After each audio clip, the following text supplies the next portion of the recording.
Well, hello everybody. For those who don't know me, I'm Dr. Herline. Welcome to the orientation class. We've got a few goals tonight. My number one goal is going to be to talk about things that we can do through a normal day that are going to help you to get out of pain. Okay. Secondary to that, once we get out of pain, of course, we want to stay out of pain. So we're going to talk about things we can do that are going to help us stay there, keep us out of pain. And then thirdly, if you hear things that you like tonight that sound good and you know people who are out there sick and suffering, we're going to give you a way that you can help them to get into this office to get care that they may need as well. Okay? So for those of us that are listening from home to this, get out a piece of paper. Okay? I want you guys to take notes. My grandfather always told me that a short pencil is better than a long memory. So if you hear something tonight that sounds good, write it down. That way tomorrow you're not sitting there going, gosh, what did he say about this? What did he say about that? You've got it written down. If you hear something tonight that you're already doing, don't worry about writing it down. You've got that part covered, okay? We're gonna start by going through a generic day, okay? First and most important thing I think we can talk about is gonna be sleeping. Think about this, you guys. Average person sleeps for 8 hours a night, which means by the time you're 45 years old, you've spent 15 years of your life in bed. Okay? It's crazy. It seems like a big chunk of time, which tells me a couple of things. If we're doing it correctly, it can be extremely beneficial to us. If we're doing it incorrectly, it can cause us a lot of problems down the road. So first off, mattresses. The flatter, the firmer, the better. Okay? Soft and squishy just doesn't get it done. The problem with that is that when you go into a mattress shop, as soon as you walk in that door, the first thing you see is the biggest, squishiest, most fluffy pillow top mattress you can find. You lay on that thing for about 10, 15 seconds and you go, sold. This thing is awesome. But then you go home and sleep on it for 8 hours.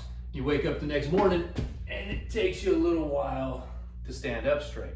Not necessarily the goal that we're looking for, right? So always keep in mind that flat and firm is going to be better than soft and squishy. Now, in my opinion, the absolute best mattress on the market is Tempur-Pedic, okay? It's the only mattress out there that gives you 100% support without putting pressure into other areas of your body. So, for instance, spring-loaded mattresses.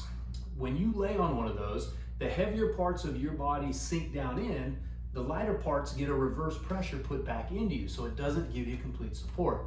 And that's why Tempur-Pedic tends to be the best thing out there, okay? But a good quality, flat, firm mattress is gonna be better than the soft, squishy old mattresses that a lot of us have at home right now, okay? Now, of course, when we're sleeping, we gotta think about positions. Any stomach sleepers, okay? If we have any stomach sleepers in the room, here's what we wanna do. Stop it, okay? The worst position you can sleep in is gonna be on your stomach. One, when you're on your stomach, there's only two places your head can go. Straight this way, straight that way. Some people claim here, but I don't see how that's possible. But either way, you're torquing your neck for 4, 5, 6, 7, 8 hours every night. And eventually, it's gonna cause you a lot of issues. Absolute best position to sleep in is gonna be flat on our back. And I'll show you. I know. A lot of people say, oh, well, my husband or my wife snores when they're on their back. I get it. I know how that is. I'm going with the best position for your body. We'll work on the snoring part later, okay? So when you lay on your back, first off, if you look at the pillow I have, there's a thick part, there's a thin part. When I lay down, I want the thick part to go where my neck is and the thin part to go where my head is. So now as I lay here, I've created the natural C-shaped curve that we should have in our spine. If we're here for 4, 5, 6, 7, 8 hours and gravity's pulling down on us, we're biomechanically correcting the structure of our spine, okay? Now, when I lay down here, you can see that I lay with my legs bent. Anybody who has a butt, which is most of us, if we lay flat like this, it's gonna create an arch in the low part of your back. It may feel good at first, but over time, throughout the night, you're gonna wake up with soreness or pain. So we want to lay with our legs bent. Of course, we don't want to think about this all throughout the night, but it's simple. We can take something like this. It's called a wedge. You tuck that thing right underneath your legs. It gives you all the support that you need. Now, these things come different sizes. This one here is perfect for a guy my size. You can see my feet hang over the edge of it a little bit. It gives me a tractioning effect on the low part of my back. We've got our head in the perfect position because of the pillow. And realistically, you guys, I've just created a $5,000 adjustable bed just by adding these two pieces. If I don't get up soon, someone else is gonna have to take over the class. All right. Now, realize this, you guys, I don't think you need to go out and buy a fancy pillow. I don't think you need to go out and buy a fancy wedge. You've got things at home that you can use that'll be just as good. Take a couple of the extra pillows. My wife's got about 20 of them on our bed. Take a couple of those and tuck them underneath your legs. Take your feather pillow, scrunch it up, make it thicker under your neck than it is under your head, and it'll give you the exact same effect as getting these fancy things, okay? All right, now, a lot of people over the years have said there's just no way that I'm sleeping on my back. And I get that, I understand that. So side sleeping is gonna be our next best position. And this is something that we can make happen. Most of us, most people who sleep on their sides usually start off just about like this, which is nice, it's a good thing. The problem is most of us end up waking up just about like this. So now we've got our low back twisted, our hands falling asleep, our neck hurts, our shoulder hurts, and we're just pretty much miserable, right? So we've got to figure out how can we stay in a position similar to this. Couple tricks for you. One, your pillow is going to be very important when you think about side sleeping. The height is really, really key. If you're laying here and the pillow's too small and your head's in this position, doesn't look good, right? It's tough on the neck. If you put two of them under your head and you're in this position, it's no good. So we want to have a pillow that's the height that allows our neck and our torso to stay in a straight line, okay? The other thing people have a tendency to do is get their arms shifted up here. Take a small pillow, hold on to it while you sleep. It keeps your shoulders from rolling. I don't know why it does it, but your body's really smart about staying in this position if you're hugging onto something. And then for the ladies that are in the room or at home, take a small pillow, tuck it underneath, tuck it in between your legs. It keeps your pelvis balanced, which keeps the torque off of the low part of your back. So if you're a side sleeper, get a body pillow. You know, it's one of the best things. That way you don't have 3, 4, 5 pillows floating around in your bed while you're trying to sleep. Body pillow, you can hold on to it, you can tuck it in between your legs, and it'll really make sleeping very, very good for you, okay? All right, next thing I think we need to talk about is probably the first 30 seconds of the day. Probably the most important 30 seconds of the day too, and that's stretching. If you've ever watched a small child, a cat, a dog, what's the first thing they do when they wake up in the morning? Yeah, they stretch every time. So here's what we're gonna do. Real simple, you guys. When you're waking up, when you're on your back or on your side, flip over onto your back, get all your pillows out from underneath you and get yourself flat. Take your fingers, reach straight up towards the ceiling, and at the same time, point your toes towards the bottom of your bed and just reach for 15 seconds. At the end of that 15 seconds, take your palms straight up towards the ceiling and your heels straight down towards the bottom of your bed. And give another 15 seconds. At the end of that 30 seconds, you guys, you've just stretched everything from the tips of your fingers down to your toes, and it'll save you from getting out of bed and doing this all too familiar position that we see people having, right? So we gotta get that stretching in. Now typically, next thing we do once we get up and get going is we head over to the bathroom sink, and we'll spend 5-10 minutes for the guys, shaving our faces, everybody brushing your teeth, putting in contact lenses, and we usually stand just about like this. And then once again, it's that same thing where it's like, oh man, I gotta get moving, and we gotta stand up straight. This position right here, you guys, is one of the worst positions you can possibly be in, okay? With our legs straight, bent over, bent forward at the waist, we're putting all the stress right there through the low part of our back. It's not a good position to be in. Simple fix. Put one foot out in front of the other. And now, in this position, you can do whatever you want. You can go down lower, you can go up high. And the only thing that'll ever happen to you is that your legs will get tired. And there's a real simple solution. If you're here and your legs are tired, you switch. And we can do that all day long without causing any injury to the low part of our back. Okay? Does that make sense, you guys? couple little things. Realize this tonight, as we're going through this process, I don't expect you guys to make complete changes in everything that you do in your life. Take 3 things out of what we talk about and make that change.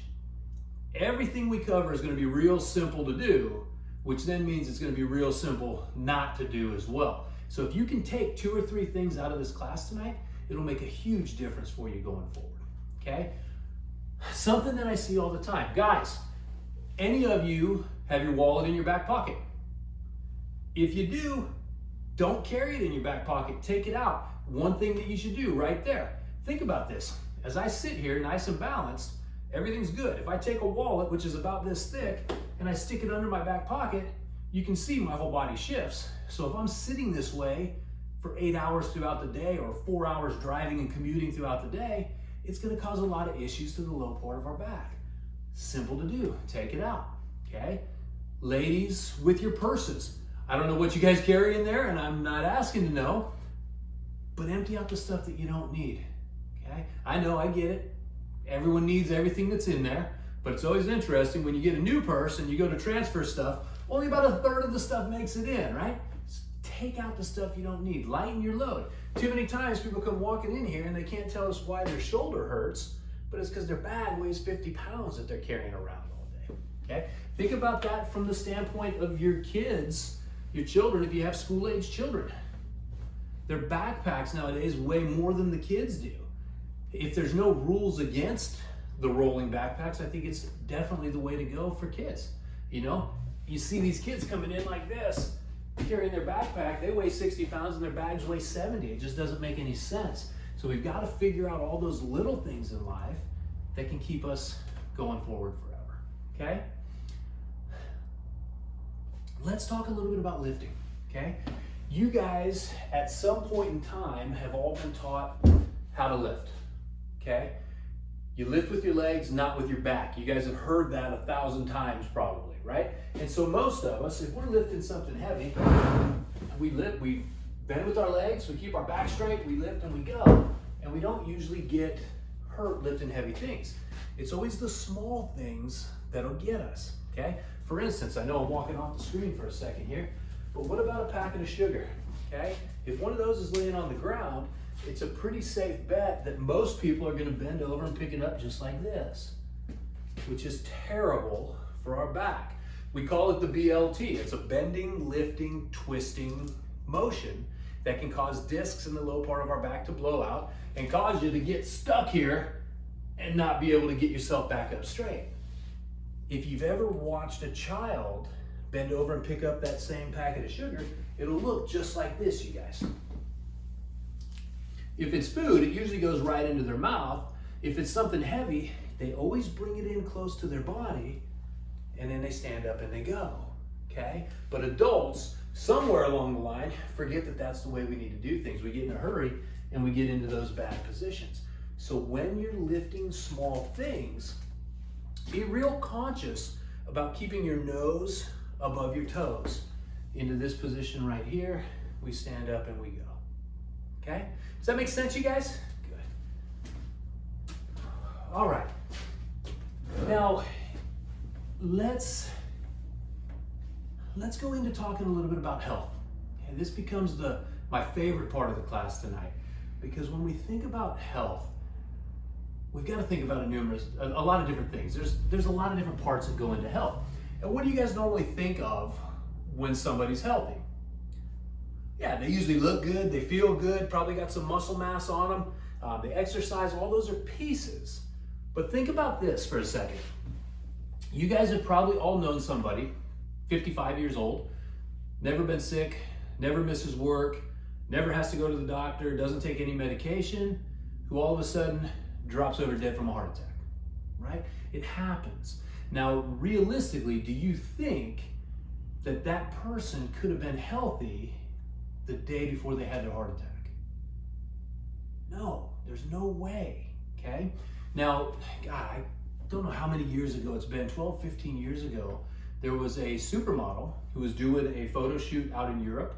Beautiful woman, got paid hundreds of thousands of dollars to let people take pictures of her in her bathing suit. She was getting in position for a pose and she noticed she had a small lump in her left breast. She didn't think too much of it at the exact moment, finished doing what she was doing. A few weeks later, she was back in the United States and went to the Mayo Clinic, found out that she had breast cancer that had already metastasized or spread to her lungs and her brain. Within 6 months, she was dead. Beautiful woman, felt great, looked great, could not possibly have been healthy the day she noticed that lump in her breast, correct? Okay. Now, scenario number 3, and it's probably happened to each and every one of us. It's definitely happened to me. You go out to eat, you have a nice meal, you pay your bill, you hop in your car, you start driving home, and it's like, uh-oh. You know you got about 10 minutes to find the toilet because that food you just ate is coming out either this way or this way, right? Food poisoning, it happens. So now you've got someone who's sitting on the toilet or got their face buried in the toilet who looks miserable. Do you think they're healthy or sick? Most people are going to say, yeah, they're sick. Well, think about this. They're actually healthy. If your body is healthy and you take in a toxic substance, your body knows that it needs to get rid of it one way or the other, okay? And at this time, it's going here or it's going here. And those are the only ways you're going to get rid of it. If you're sick and you take in that same toxic substance, who knows what it's going to do? It's going to work its way into your stomach. It's going to stay there, get into your intestines. And I don't know the answer. I don't have the answers. But I do know that if my body took something toxic in, I'd rather have it get it out than hold on to it. Wouldn't you agree? Okay. So you've got 2 people who looked great, felt great, who were sick and dying. 1 person who looked like they were sick and dying who was actually healthy. It's kind of a crazy concept. So when we think about the actual definition of health, according to Webster's dictionary, they're similar, but according to Webster's, and this is the one that we all have at home, it says health is a condition of wholeness in which all the organs are functioning 100% all the time. All the organs functioning at 100% all the time. How would you know if all your organs are functioning at 100% all the time? You wouldn't. It'd be awesome if we had this little panel right on our stomach that we could flip open, and every morning we could check it, and you would go, heart's good, liver's good, kidney's good, everything's good, and we're ready to go. But we don't know, there's no way to know if all our organs are functioning at 100%. But what we do know is what controls the function of all the organs in the body. Your brain. And how does your brain communicate? Your brain sends messages down the spinal cord. Those messages come out of the nerves at every single level of our spine, and they go to all the different pieces. So let me ask you this. If you took a nerve that was going from your brain to your heart and you cut it, what do you think is going to happen? That's right, you're going to die every single time, I promise you. Now, if you take that same nerve from your brain to your heart, and this time, let's not cut it, but let's say when we were 14, we had a pretty significant fall off of our bike, and it kinked the bones in the lower part of our neck. So now that nerve from your brain to your heart is being choked. Do you think your heart's gonna work better or worse than it should? Right, it's gonna work worse. But what would happen if you take that nerve and you unkink it and allow that flow to go the way that it's supposed to? You're gonna get better, right? God, you guys are better than most chiropractors out here already. That's fantastic. You guys are getting it. So we can kind of tie that together with all the different parts of the body, which we will in just a few minutes. But before we do, I wanted to go into the 5 basic parts of health, okay? Number 1 is proper exercise. Guys, we need to get exercise. I don't think you need to be a bodybuilder. I don't think you need to run marathons. There's nothing wrong with that stuff. But for the average person that we take care of in this office, get out and walk for 30 minutes. One of the best things I could tell you to do is take off from your house and walk for 16 minutes. Wherever you are, turn around and get back to your house in 14, okay? That'll give you 30 minutes of exercise. Second half of it being a little more strenuous than the first, gets the heart rate going, gets the blood flow going. It's just what you need. You've got to exercise. Number 2 is nutrition. Nutrition is an interesting thing. In California, the average person eats fast food 12.4 times a week, which is crazy. Some of us might be thinking, well, gosh, what the heck do they eat the rest of the time? And others are thinking, man, that seems like an awful lot of fast food, right? We've got to get rid of it. Has anyone seen Super Size Me? It's an older documentary from probably sometime in the early 2000s, mid 2000s. And the guy in it eats nothing but McDonald's for 30 days, breakfast, lunch, and dinner. Prior to starting this experiment, he had all of his body checked. He was the epitome of health at that point in time. And within 30 days, he had gained 35 pounds and his liver was worse than a chronic alcoholic, which just tells you that the body could not process the foods that he was putting in there. That's what fast food is, you guys. We've got to stay away from it. Now, every once in a while, and I know when you do get that hankering for a fish sandwich at McDonald's or whatever it may be, your burger of choice, when you walk in, the person in front of you, it's almost guaranteed, is going to be overweight, order the largest sandwich on the meal with a supersized French fry and a diet soft drink. And they think that they're conserving themselves by having a diet soft drink. Well, I got to tell you, you guys, the absolute worst part about that entire meal is the diet soft drink, right? People don't get it because they think because it has zero calories that it's okay to have and that it's good for it. No, the artificial sweeteners that they put into those things are neurotoxins. They cause Parkinson's disease, they cause Alzheimer's, they cause cancer, they cause every bad thing you can possibly think of. And yet we just sit there and keep throwing it in because we think it has 0 calories. Stay away from the artificial sweeteners, you guys. Anything that's sweet and has 0 calories in it, don't put it in your mouth, okay? I know when we think about people with diabetes and things along those lines, the only artificial sweetener out there that I'd recommend is stevia. It's the only natural one. No NutraSweet, no Splenda. Stay away from all that stuff because it's just going to cause your brain to go away. It might help with your diabetes, but it's going to screw up your brain down the road. So let's definitely stay away from those things, okay? Number 3 is proper rest. And I got to tell you, this is an interesting topic because everybody needs a different amount of rest, okay? It just is what it is. I know that I need 7 hours of sleep at night. If I get less than 7 hours of sleep at night, I'm usually pretty tired the next day. If I get one of those crazy days where I have nothing to do and I get more than 9 hours, I'm usually worse off than if I get less than 7. And so the real key is knowing how much you need and get it. You know, I've got friends that sleep 4 hours a night and that's what they need. If they get less than 4, they're tired. If they get more than 5, you don't want to be around them because they're cranky as can be. So make sure you know your number. It's real specific. And then number 4 is positive mental attitude. This could be the most important thing. All 5 of these are very important.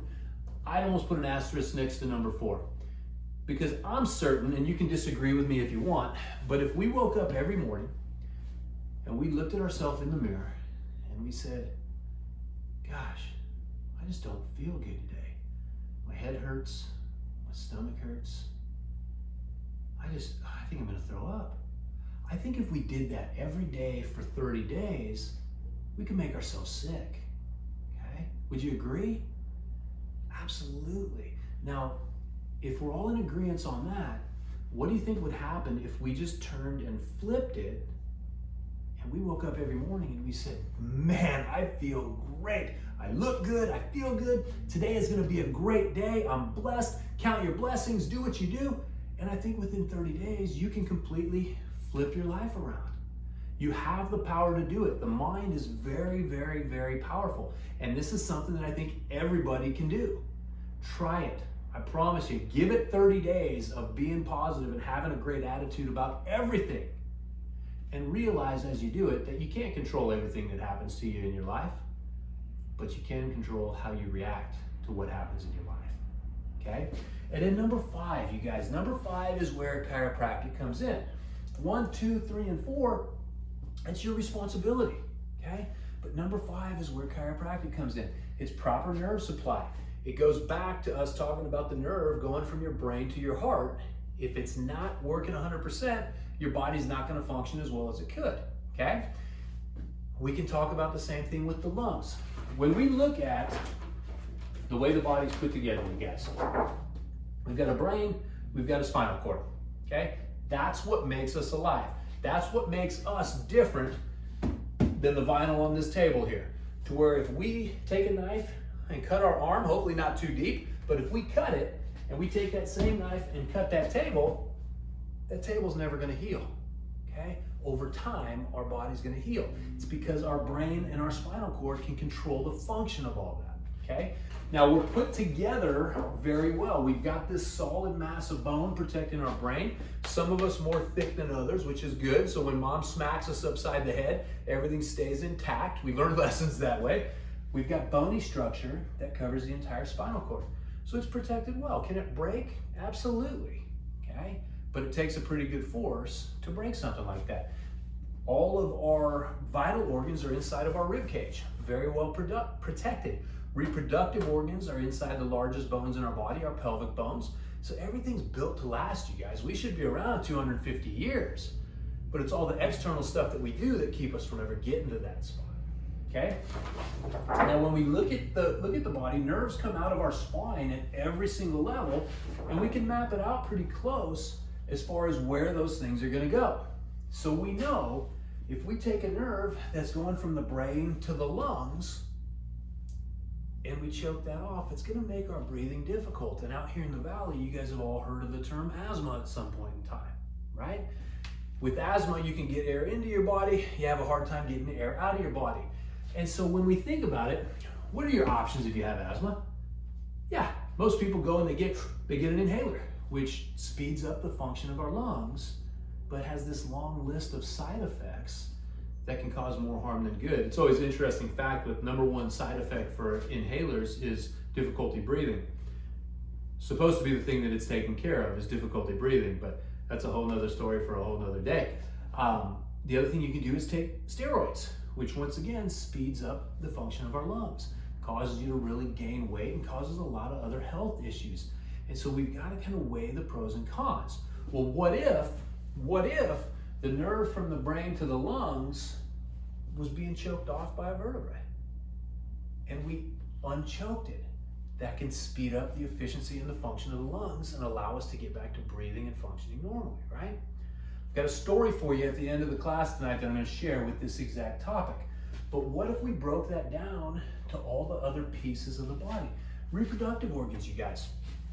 There has been 29 women in this office, I shouldn't say women, 29 couples in this office who were told they would never be able to get pregnant, carry full term, and have babies.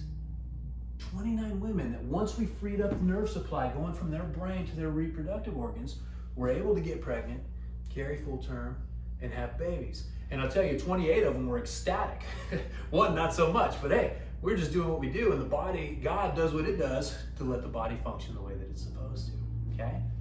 And we can go on and on, you guys. Here is a good picture of what this looks like, okay? We call it a subluxation.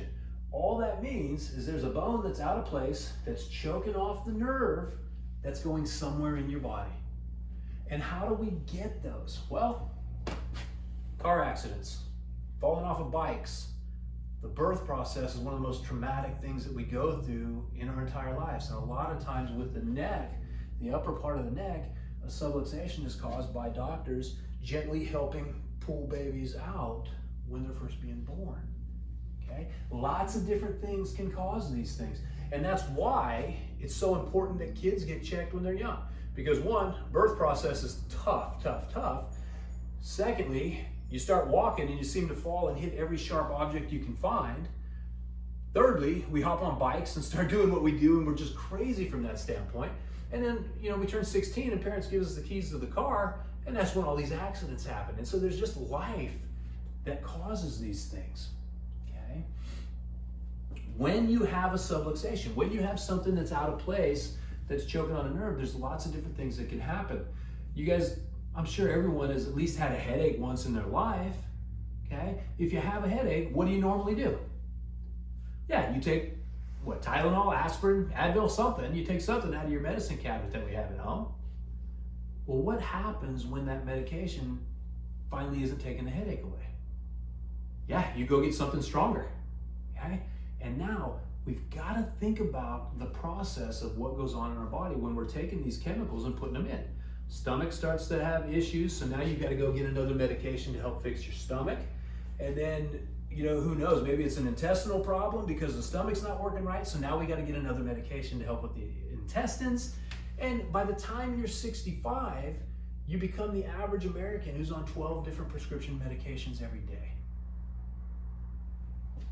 It's interesting to me, but if you go home tonight and you turn on the TV between 6 o'clock and 9 o'clock, our time, which is usually prime time, 1 out of every 3 commercials is going to be for some type of pharmaceutical aid, some type of drug, right? And it's going to look like this. You're going to have 2 really good looking 75-year-old people, a couple. They're usually holding hands and they're running through a field of flowers going, man, my life is great because I used to have pain in my fingers and then I started taking this particular drug.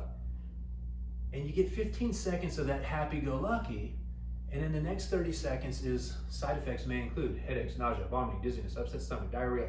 I don't know about you guys, but I'd rather have the ache or pain in my hands, right? It's just crazy. And then the next commercial on TV is going to be some attorney group and some class action lawsuit that says, has anyone in your family ever taken Celebrex? If so, contact us because there's going to be all this money paid out because it made people sick and it killed people, okay? Has anyone heard of Vioxx? Vioxx, back in the early 2000s, it was the wonder drug. It was a drug for arthritis. Anybody over 50 who had arthritis was prescribed Vioxx, and it was supposed to be great. Well, it killed 60,000 people.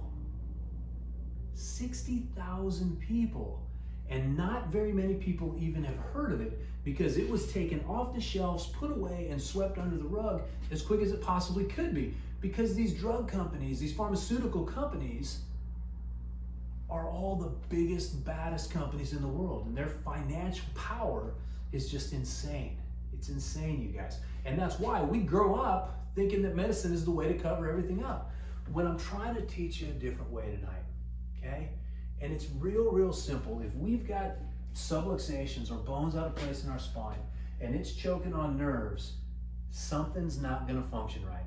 And I'd rather have my nerves look like this and your nerves look like this as opposed to dealing with that. Okay? Does that make sense, you guys? We know medication simply just covers up the symptoms and doesn't ever get to the cause of the problem. This is getting to the cause of the problem. In closing tonight, I wanted to share you a little story. We had a young boy, mother brought him into us. He was 10 years old.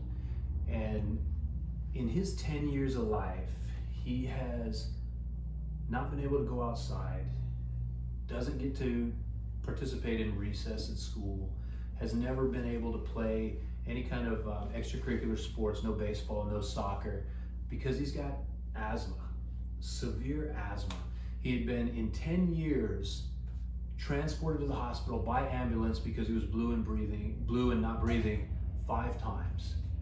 So as a parent, just try to visualize that. Imagine that your child had to be ambulanced 5 times. They've tried everything. He's on 6 different medications at the time that he was brought in to see us. So his mom brought him in, we went through a thorough examination, we took a set of films on him so we could see structurally what it was we were dealing with. And what we found was that the vertebrae in the upper part of his back was completely kinked over, and that's the nerve supply that goes to his lungs. We started working with him, and within a month, he was off of all of his medications. To go from taking 6 medications to taking none within a month and feeling great was amazing. But then what happened next was even crazier. His mom brings him in the next week with tears running down her face, and she has a trophy in her hands from the jogathon that they just did at school. And he had ran more laps than every other kid at school. This is coming from a kid who'd never even been outside at recess because of his asthma. And now he just ran more laps than anyone in the school. And mom's crying, I'm starting to cry. And so I said to her, well, of course he ran more laps. He hasn't ran in 10 years. He had more energy. And I do that only to break it up a little bit to stop the tears from flowing in my body, okay? But that's the real key, you guys. It's not necessarily about neck pain, back pain, and headaches. It's about your body having an absolutely amazing, amazing, amazing ability to heal once you allow your nervous system to work the way that it's supposed to, okay? So we know when there's subluxations in our spine, our body's not gonna work like it should. But if we remove that interference, things are gonna go back, and people don't even realize how good they can possibly get. We have patients all the time who come in and go, gosh, we're working on their low back. Well, is it weird that all of a sudden I'm not getting acid reflux anymore? Well, no, it's not weird at all, because that area of your spine is something that we've been working on also. And so the body just goes around and starts doing what it can, okay? So I'm gonna ask you guys, whether it's neck pain, whether it's back pain, whether it's headaches, whether it's something going on internal, whether it's people who wanna have children, whether it's people whose gallbladders have just been removed because their body's not working right. We've got to spread the word of chiropractic. We've got to get the message out to more people that we know they can do better, okay? If you guys would at this point in time, I want you to just think about the idea, think about the process of everything we've talked about. And if you know 2 or 3 or 10 or 20 people who could benefit from this information, I want you to send them the link to this video, okay? If they get the link and they get to sit down and watch this video and it makes sense to them, I want them to call the office. Let them know that if you sent them the link to this video, for the next 2 weeks, they're invited in for absolutely no charge for their consultation, their exam, any and all x-rays that we may need, and then of course their second visit report of findings, all on us as our way to try to help your friends, your family, your coworkers. Okay? If you guys ever have any questions about anything, please feel free to call the office. A lot of times during the day, I may not be able to take your call right when it comes in, but I'll always get your message and I'll always get back to you as soon as possible. So I want to make sure to keep those lines of communication open, okay? I appreciate you guys for taking the time to watch this. And once again, send this out to as many people as you can. There's never going to be a shortage of information online that they can get from us.